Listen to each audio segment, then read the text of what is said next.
نحمده ونصلي ونسلم على رسوله الكريم اما بعد فاعوذ باللہ من الشیطان الرجیم بسم اللہ الرحمن الرحیم۔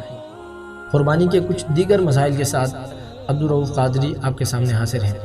آج ہم قربانی کے سبب کے بارے میں جانیں۔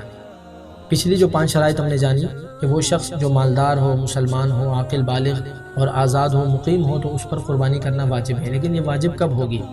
10ویں ذی الحجہ کو اگر اس کی یہ تمام شرائط پائی گئی، یعنی 10 ذی الحجۃ الحرام کی صبح سے لے کر 12 ذی الحجہ کی شام تک، مغرب سے پہلے تک اگر کسی شخص میں یہ 5 شرائط پائی گئیں تو اس پر قربانی کرنا واجب ہے۔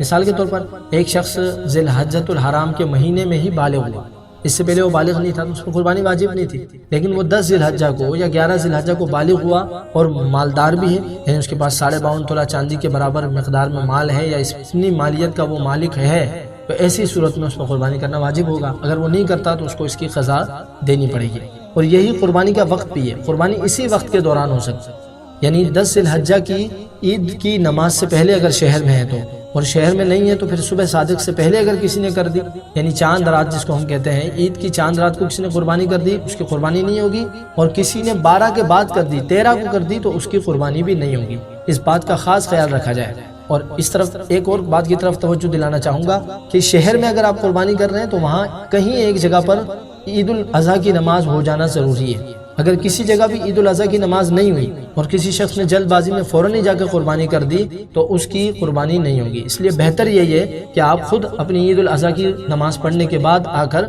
قربانی کریں تاکہ یہ مسئلہ ہی نہ رہے۔ اس میں ایک اور اہم مسئلہ یہ ہے کہ بعض افراد رات کو جیسے قربانی کرنے کو برا سمجھتے ہیں۔